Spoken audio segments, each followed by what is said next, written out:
오늘 본문은 시편 중에 유일하게 모세가 기록한 시입니다. 3,500여 년 전 그는 인생을 오래 살고 우리가 한 해를 마무리하는 이 시점에 과거를 회상하고 허전하고 뭔가 텅 빈 것 같고 쓸쓸한 마음을 가지는 것처럼 모세도 한 국가의 지도자로서 많은 백성들과 함께 출애굽을 하고 또 하나님께 믿음을 갖지 않아 광야에서 전부 다 죽어가지 않았습니까? 얼마나 그 지도자의 마음이 힘들었을까. 이런저런 속에 오늘 시편의 전체 분위기는 좀 허무하기도 하고 또 쓸쓸하기도 하고, 인생이 뭐냐, 우리가 연말을 맞이하면서 그런 생각을 하는 것처럼 모세도 나이 많아 같이 출애굽한 백성들이 거의 다 죽어가는 그 시점에 그 마음을 이제 시로만 썼는데, 이 90편의 가장 핵심은 12절이라고 할 수 있습니다. 우리에게 우리날 길 싸움을 가르치사 지혜의 마음을 얻게 하소서. 정말 인생 지혜롭게 살아야겠다. 왜냐하면 3절에서 6절까지 인생이 너무 순식간에 지나간다는 것입니다. 인생은 3절에 티끌 같다고 하였습니다. 그렇게 작고, 우리가 뭐 요즘 100세를 논하지만 지나는 거 보면 우리의 인생이 얼마나 빨리 지나갔습니까? 4절에도 보면 주의 목전에는 1000년이 지나간 어제 같다. 그런데 우리 인생의 모세 당시의 10절은 연수가 70이요 강건하면 80이다. 영원하신 하나님 앞에서는 1000년도 하나의 점인데, 이 땅의 인생의 수명은 강건해야 80이라 그랬거든요. 얼마나 짧은 인생이냐. 6절처럼 우리 인생은 푸른 아침에 꽃이 피어 자라다가 저녁에 뱀바되어 마르나이다. 아침에 핀 꽃이 저녁에 시드는 것 같은 인생은 참 짧다.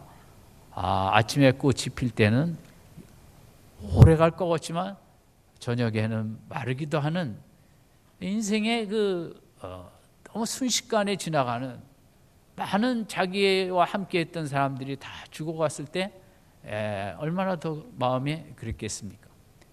그리고 모세의 마음을 더 힘들게 했던 것은 7절에서 9절까지 민수기 13장 14장에 가나안 땅을 정복하라 할 때 믿음을 갖지 않고 불순종하다가 그들은 가나안 땅에 못 들어가고 광야에서 죽는 심판을 받게 되었고, 다 광야에서 죽어갔습니다. 참, 하나님의 구절에도 우리의 모든 날이 주의 분노 중에 지나갔다. 믿음으로 살겠다고 출애굽을 했지만 형식적인 믿음과 힘들 때 원망불평하다가 그들은 약속의 땅에 가보지도 못하고 광야에서 다 죽는, 모세가 그걸 다 지켜보면서 우리 교회에서도 사랑하는 성도들이 이 땅을 떠날 때 우리의 그 힘들고 어려운 마음, 모세는 그 얼마나 많은 동역자들이 그 당시에 이제 다 떠나갔던 것입니다. 이런 속에 정말 짧은 인생, 이런 속에 진짜 행복하고 복된 인생은 뭐냐? 지혜로운 인생을 살지 않으면 너무 허망하다. 이 지혜라는 것은 뭐 재치 있는 것이라기보다는 하나님의 말씀과 믿음에 충만한 삶이라고 할 수 있겠죠. 그래서 마지막 부분에 이제 은혜를 강조하는 것은 우리가 은혜를 받아 지혜로운 그런 인생을 살아야겠다. 믿음으로 산다고 하면서도 얼마나 우리가 믿음을 쫓아가지 못하고 환경 따라 원망 불평하다가 광야에서 이렇게 백성들이 죽어간 이 모습이 후손들에게 귀한 교훈이 되고 경각심이 되도록 이제 이 시를 썼던 것입니다. 그래서 무엇이 가장 지혜로운 삶인가? 또 어떻게 보면 가장 행복한 복된 삶인가? 그래서 이제 모세는 1절에서 그 답을 하고 있습니다. 1절을 같이 읽겠습니다. 시작. 주여. 예. 이 거처라는 단어를 오늘 생각하고자 합니다. 거처가 중요하더라는 것입니다. 정말 복된 인생은 좋은 거처에 살아야만 행복한 인생이 되고 지혜로운 인생이 되어진다. 지난주에도 홍콩에선가 아파트 한 평에 우리나라 돈으로 4억인가 5억 정도 하는 이제 아파트가 180평인가 1000억 가까이에 이제 팔렸다는 기사가 나왔습니다. 아마 홍콩의 모든 바다와 이제 야경이 보이는 뭐 최고의 고층의 좋은 아파트였겠죠.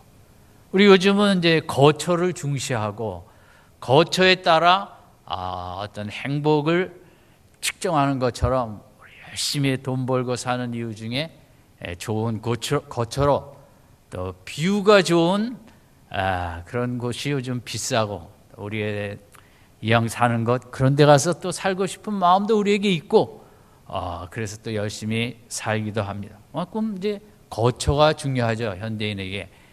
우리의 거처는 뭐 몇십 년 전에 비해서 우리나라도 얼마나 더 발전하고 좋아졌습니까? 정말 몇십 년 만에 우리는 아직도 연탄을 사용하는 곳도 있지만 그러나 대부분은 제가 어릴 때는 꿈도 못 꿨던 천국 수준의 거처 속에 우리가 살아가고 있습니다. 문제는 이런 좋은 너무 최첨단의 기기들로 그런 것들로 가득 찬 그 좋은 거처에서 뷰가 그렇게 좋은 곳에서 우리가 과연 지혜로운 삶, 행복한 삶을 살고 있는가?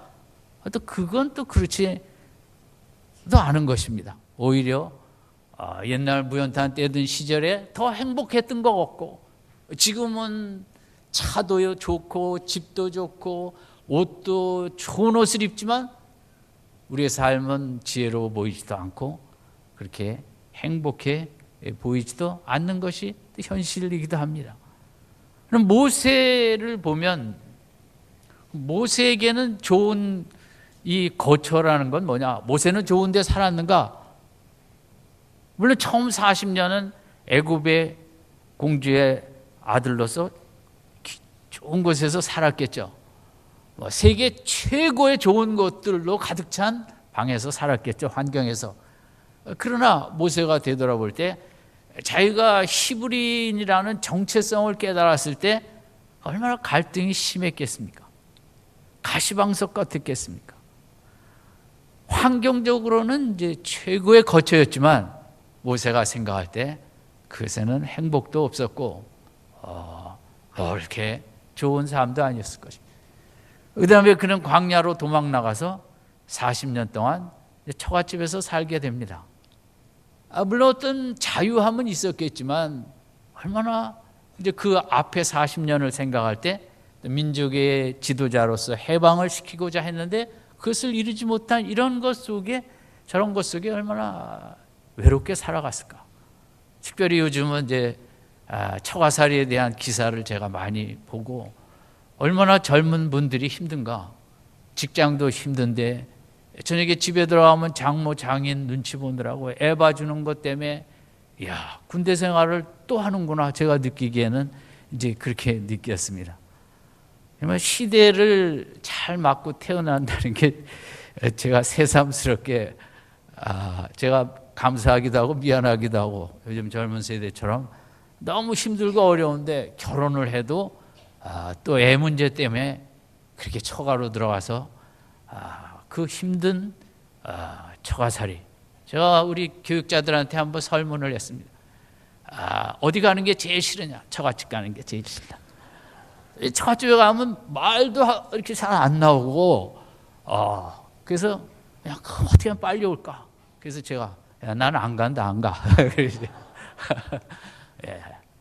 모세도 40년 그 처가살이는 참 그치만 나에게 행복을 주는 거처였다. 그렇게 말할 수 없었을 거예요.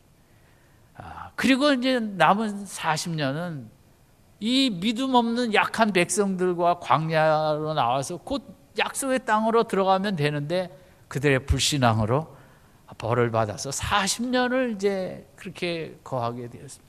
얼마나 우리가 물론 불기둥 구름 기둥도 있고 만나도 있지만 백성들의 불만은 늘 많았고 물이 없으면 뭐라고 대들었고, 또 때로는 누이도 대들었고 형도 대들었고 또 레위 지파에서 반역도 일으키고 뭐 없다고 뭐 돌도 던지려고 그러고. 모세가 이 마지막 40년은 정말 거처라고 앞에 80년도 그랬지만 120세를 살고 가면서 모세에게는 정말 너무 좋다.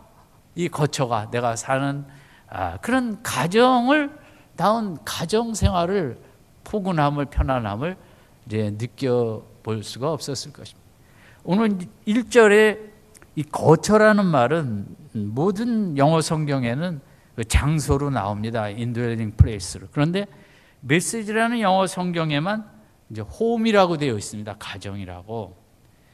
그리고 몇 성경은 이제 피난처라고 써 있는데, 그러니까 이것은 거처라는 것은 이제 쭉 보면 우리의 집에 해당하는 것입니다. 사람에게 집이 얼마나 중요합니까? 사회에서 아무리 힘들어도 집에 들어가면 그것이 집이자 이제 가정이기 때문에 가정이 맞죠. 서로 나를 사랑해주고 이해해주고 품어주고 따뜻해주는 하게 해주는 그 가정이 인생에게는 사람에게는 제일 중요한 것입니다. 모세에게 정말 나를 따뜻하게 해주는 가정 생활도 하긴 했겠지만 대부분은 그런 여기 시달리고 저기 시달리고 마지막 40년은 특별히 더 정말 백성들에게 시달린 힘든 어디 가도 가정과 같은 그런 편안함을 느끼기가 힘든 시절을 보냈죠. 저는 모세가 왕이 아니었고 지도자였지만 어떤 면에서 이제 목회자라고도 할 수 있거든요. 그런 면에서 성경에서 제일 고생 많이 한 사람으로 제가 생각하자면 모세를 들고 싶습니다. 왜냐하면 너무나 믿음이 약한 사람들이 옆에서 쉬지 않고 원망 불평을 해댔기 때문에 그것을 덜 듣고 살아야 되는 이 모세의 마음이 얼마나 힘들었을까. 저는 작은 목회자로서도 저에게 붙였는데 하물며 200만 명이 떠들어대고 형제들도 때로 뭐라 그러고 지도자들도 와서 뭐 대들고 이런 거 참 너무 힘들고 외롭고 그런 삶을 살았겠다 그런 생각이 많이 듭니다. 최근에 언젠가도 말씀드렸지만 지난주 미국 교계에서 나온 기사 중에 이제 미국 교회 목사님들이 자꾸 권총으로 자살을 하니까 우리 교회 목사님 자살하지 않도록 우리들이 신경 써야 될 7가지 뭐 이런 게 나왔어요. 참 여러분이 들으면 할 일도 많다. 참 없다. 나도 살기 바빠 죽겠는데 언제 교회 목사들 자살하는 것까지 내가 신경 쓰면서 교회 생활을 해야 되나. 근데 현실이 그만큼 그들도 뭐 작은 교회도 아니고 큰 교회인데도 주일날 아침에 예배 시간에 기다리는데 목사님이 안 오시는 거예요. 보니까 오다가 다리 위에서 총으로 자살을 하고 이런 일들이 자꾸 벌어지니까 이제 미국 교회 자체가 어떤 좀 이 부분에 대해서 우리가 신경을 쓰고 대책도 좀 마련해야겠다. 그만큼 목회라는 게 사람 관계라는 게 힘이 들고 탈진을 시키고 이제 우울하게 하는 것입니다. 저는 우울증에 걸리기를 원한다면 목회가 제일 좋다고 생각합니다. 목사가. 그리고 여러 가지로 이제 교회에는 믿음의 이제 차이들이 많이 있기 때문에 생각들이 다 다르거든요. 근데 이제 나하고 생각이 다르면 우리나라 사람들은 이제 그런 걸 나하고 생각이 다르구나 이렇게 해석을 안 하고 틀렸다라고 생각을 합니다. 잘못했다라고. 이러면 대통령이 여러분 생각하고 다를 때 나하고 대통령이 생각이 다르네 그렇게 마음속에 생각하지 않을 것입니다. 대통령이 틀렸다, 잘못했다, 뭐 이렇게 생각하는 것처럼 교회도 똑같습니다. 목사하고 나하고 생각이 틀리면 목사가 무조건 잘못한 겁니다. 틀린 거고. 그리고 이제 목회에 이런 힘든 것은 교회 안에는 기쁜 일이 있는 가정도 있지만 힘든 일을 겪는 가정도 많습니다. 뭐 힘든 그런 상황을 들을 때마다 그걸 공감을 같이 해야 되니까 상당히 힘이 든 거죠, 목회라는 게. 그래서 정말 자신을 잘 하나님 앞에 컨트롤하고 기도하고, 바울도 사실 로마 감옥의 마지막에 얼마나 우울했겠습니까? 근데 빌립보서에 기뻐하라 기뻐하라 그렇게 썼잖아요. 저는 그렇게 기쁨을 강조했다는 것은 바울이 그렇게 외롭고 우울했기 때문에 막 그걸 이기려고 몸부림치면서 하나님이 주시는 기쁨을 체험한 거거든요. 그래 목회자의 또 그 면이 축복이기도 한 것입니다. 외롭고 우울하기 때문에 그걸 이기려고 하나님을 붙잡고 늘어지면서 이제 기쁨을 체험하는, 이제 그것은 이제 또 세상이 이해할 수 없는 또 귀한 복이기도 하죠. 근데 모세에게 있어서도 제가 생각하는 것은 이제 그런 부분이 너무 어려웠을 것이다. 왜냐하면 민수기나 출애굽기 속에 언제 뭐 우리 지도자 만만세, 그것은 홍해 건넜을 때 한 번이고 그 다음에는 지도자로서 대접을 받은 기록이 없습니다. 이 외로운 마지막 40년. 그렇다고 그냥 살자니 그건 뭐 병에 걸릴 수밖에 없는, 루터도 그렇게 우울증이 심했거든요. 그런데 이제 모세가 오늘 1절에 있는 대로 이런 삶 속에서, 인생 속에서 발견한 게 있어요. 정말 이렇게 힘들고 외롭고 지치고 낙담하고 무기력해지고 살맛이 안 나고 고만했으면 좋겠고, 이런 마음들을 이게 좋은 가정, 하우스가 아닌 그것을 치료해주는 홈이 있으면 그 되는데, 인간의 가정은 아무리 애써도 거기도 또 한계가 있다는 것입니다. 홈 스위트 홈이지만 우리를 그렇게 퇴근하고 오면 따뜻하게 맞아주고 우리를 위로하고 격려해주는 가정이지만, 그럼에도 불구하고 인간은 한계가 있기 때문에 이렇게 서로를 위하면서도 정말 절대 한 채의 부족함도 없이 그 힘든 인생을 도듬어 주기가 쉽지 않다는 것입니다.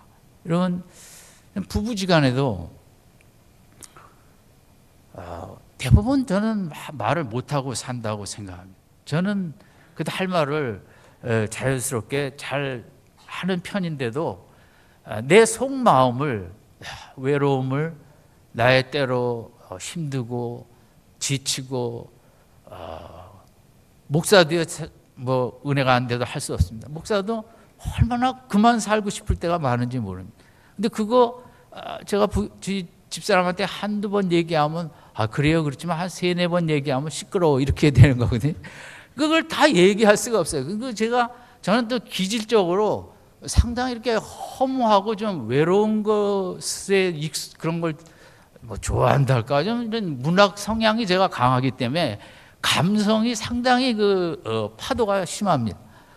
근데 제가 그때마다 그걸 뭐 자식한테 붙잡고 얘기했다고는 뭐 노망 들었다 그럴 것이고, 그걸 아내라고 다 얘기할 수가 없는 거예요. 제 마음에 수많은 감정의 파도는 다 되게 하나님 앞에 얘기합니다. 하나님, 제가 이렇게 또 바보 같은 생각을 하고 있습니다.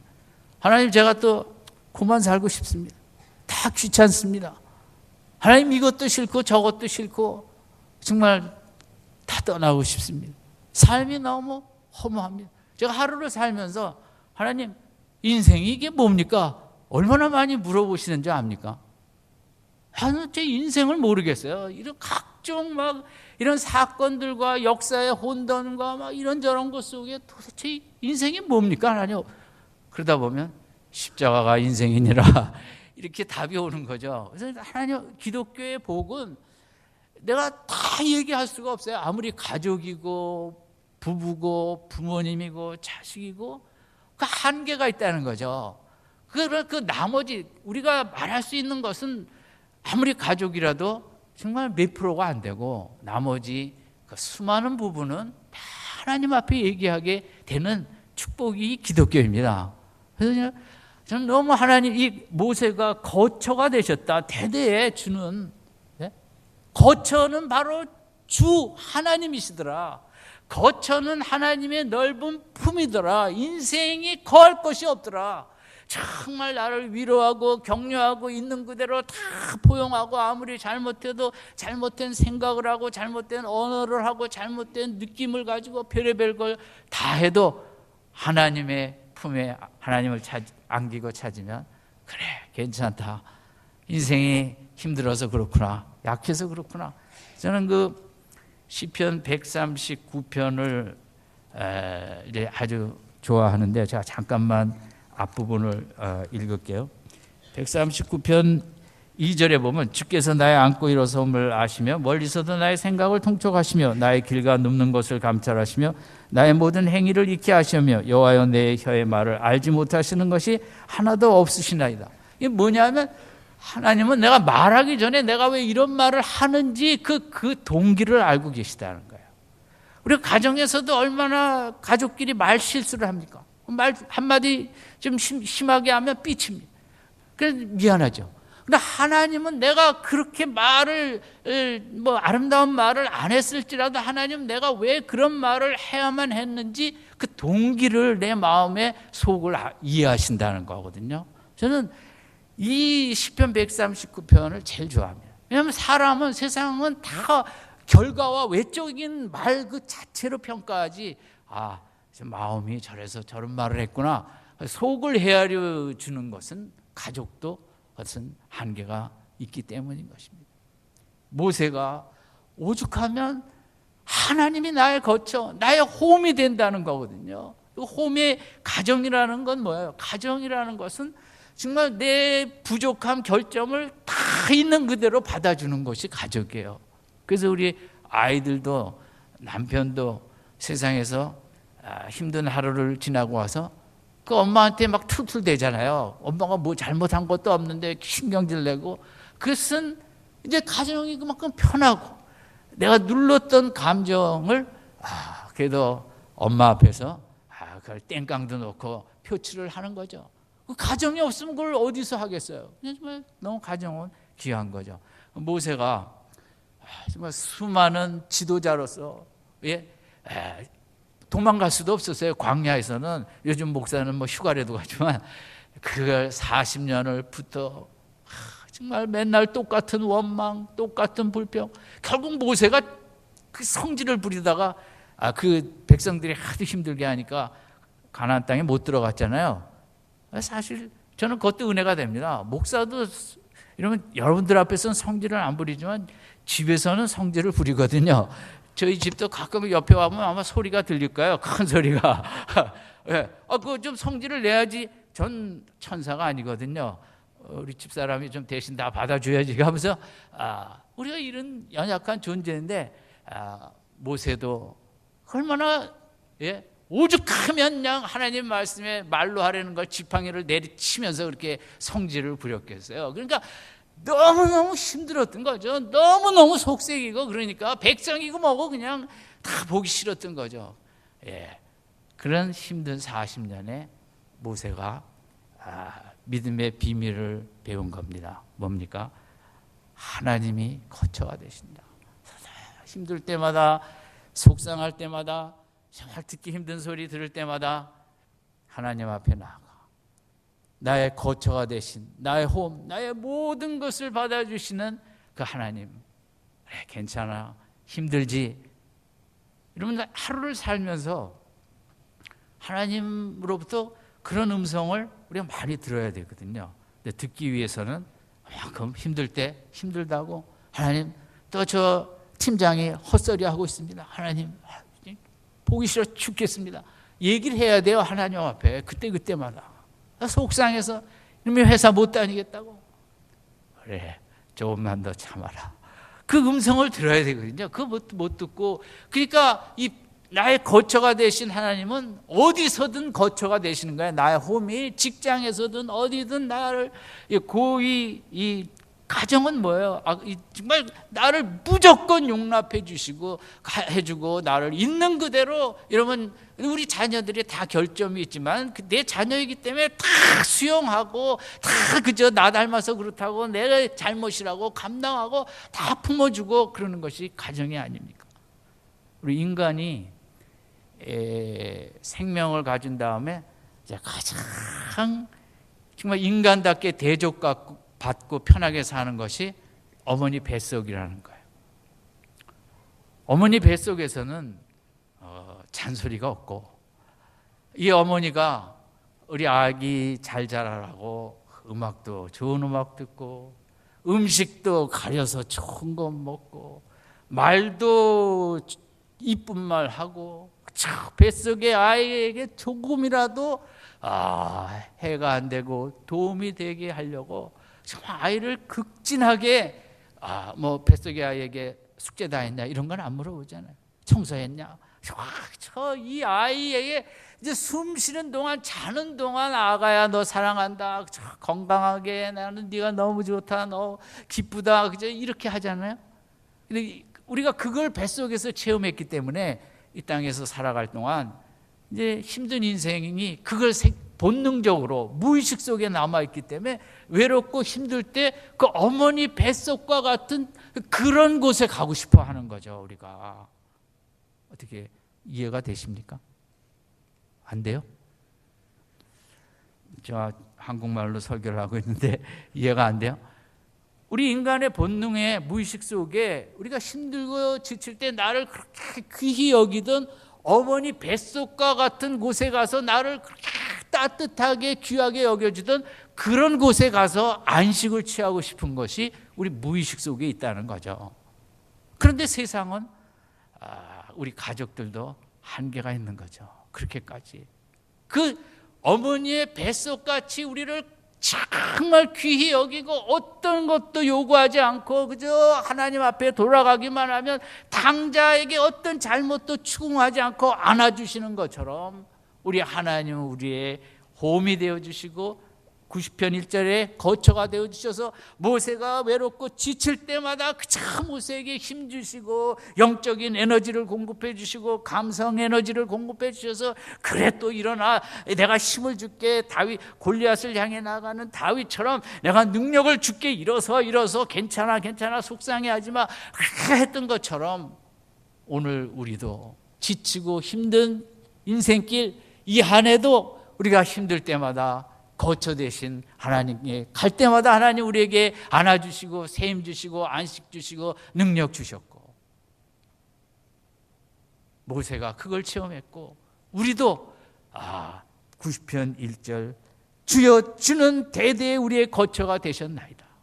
내 인생에 그런 귀한 거처가 되어주신 하나님은 내 자녀에게도 대대로 거처가 되어주실 줄로 믿습니다.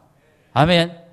금년에도 나의 거처가 되어주셔서 내가 정말 휴가를 가도 마음이 편치 않고 힘들고 사업을 하며 이것도 어렵고 저것도 낙심할 때마다 하나님을 찾았고, 그때마다 이 모세가 체험한 것처럼 그런 사랑의 거처가 되어주셔서 어머니 뱃속 같은 나 따뜻함과 위로와 격려의 거처가 되어주셔서 나를 한 해를 완주하게 하신 하나님, 내년에도 더 크신 거처의 은혜를 허락해 주실 줄로 믿습니다.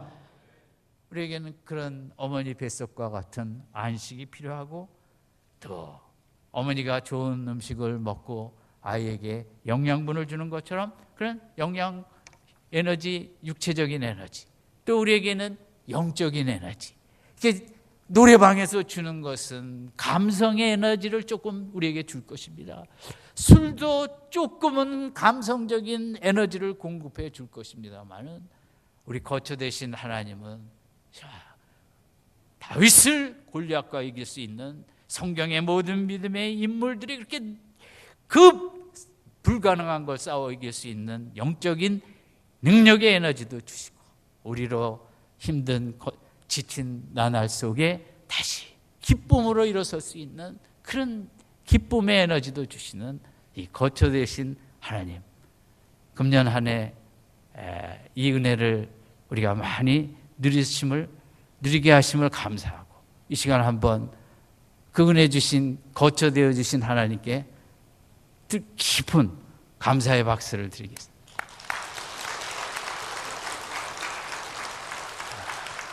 그리고 우리가 은혜를 받아 우리 가족 안에서도 내가 남편의 더 90편 1절과 같은 또 아내에게 거처가 되시는 성도님들 되시기 바랍니다.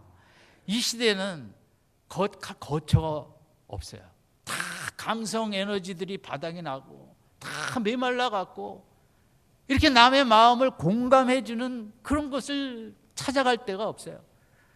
그 한때 SNS에서 신도림 영숙이라는 동영상이 인기를 끌었어요. 뭐냐면 남녀가 데이트하는데 여자가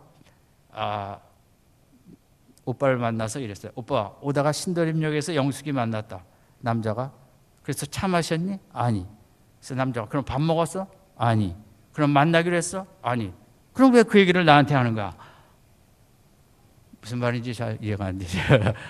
그러니까 여자는 데이트하면서 너무 친구를 오래간만에 만나, 영숙이를 만나 너무 기뻐서 이제 그 얘기를 했는데, 오빠가 그럼 아유 참 기뻤겠다. 너무 오래간만에 만나서 너무 좋았겠다. 갑자기 또 그것도 지하철에서 우연히 만나서 그런 공감해 주길 원했는데, 그래서 만나서 차 마셨어?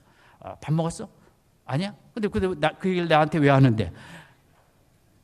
이 사랑이 뜨거운 젊은 사람들도 둘이 만나 이렇게 공감이 잘 안 되는, 거처가 안 되지는 거죠. 특히 남자는 더 사무적이니까, 그래서 만나서 뭘 했는데 나한테 보고하는 이유가 뭔데, 이것만 따지고 여자가 얼마나 그 친구 때문에 그냥 잠깐이었지만 너무 그 지하철에서 스쳐간 친구가 너무 기쁘고 즐거워서 말 한마디 했다가 아무 얘기도 그런 게 싸늘하고, 그러면 이 관계가 오래 가겠습니까? 못 가겠습니까? 어쨌든 그건 모르겠지만 어쨌든 우리 사회 세상은 이런 하나님과 같은 거처가 없어 너무 외롭고 힘들게 살아가고 있습니다. 아무쪼록 여러분 힘들고 어렵고 답답하고 낙심되고 무기력하고 살고 싶지 않고 다 뭐 하고 싶은 것 있을 때마다 내가 끼고 있어야 되겠습니까? 하나님 앞에 다 얘기해야겠습니까? 얘기하세요. 얘기하세요. 제가 요즘 교육자들 흉을 좀 볼까요? 그러면 카톡이 있어갖고 사무실에서 주회의를 하는지 그냥 카톡이 5분마다 아니 도대체 요즘 젊은 사람들은 어째 주회의를 하는 거냐, 카톡 일을 하는 거냐, 그렇게 보고를 해요. 밥 먹었냐, 뭐 아무튼 교회에서 밥 굶겼을까 봐 그러겠어요. 그보다 더 중요한 건 하나님, 제가 마음의 배가 고픕니다. 하나님 앞에 부지런히 카톡하는 성도님들 되시기 바랍니다. 하나님은 너무 좋아하세요. 여러분, 하나님은 얼마나 카톡을 기다리시는지 몰라요. 짧게 하세요. 짧게. 길게 하면 하나님도 눈이 잘 안 보이세요. 그죠? 하나님 외로워요. 그래. 얼마나 외롭니? 나 뜨겁게 사랑해 줄게. 그래서 하루 종일 정말 여러분 그냥 저 스마트폰 카톡보다 하나님과 카톡을 수백 번 수천 번 하는 하루하루 되시기 바랍니다. 이게 신앙생활이에요. 이게. 주일날 아침에만 와서 카톡하지 마시고, 그래서 거처가 되는 거죠. 하나님이 내가 거처가 되어주시고 그때마다 그 하나님의 따뜻한 사랑을 느끼며 모세가 살아갔던 것처럼 우리들도 그 길밖에 없어요. 그렇게 살아가는 것밖에. 우리 자녀들도 여러분 내 자녀 어떻게 살까? 90편 1절이 있는 한 걱정이 없죠. 90편 1절 다시 한번 읽고 마치겠습니다. 시작. 주여, 주는 대대에 우리의 거처가 되셨나이다. 열심히 거처에 가시기 바랍니다. 하나님 거처에. 자, 뭐 거처에 상 들고 갈 필요 없어요. 참 외롭습니다. 죽겠습니다. 힘들어 못 살겠습니다. 그만 살고 싶습니다. 주여 뭡니까 이게 도대체? 이제 모든 원망과 불평과 탄식과 하소연을 수시로 하나님 앞에 갖고 나갈 때 우리의 거처 되신 하나님은 그때마다 위로의 음성으로 우리와 함께 하실 것입니다. 이 은혜가 2015년보다 2016년에 더 풍성하시기를 주님의 이름으로 축원드립니다. 기도하겠습니다.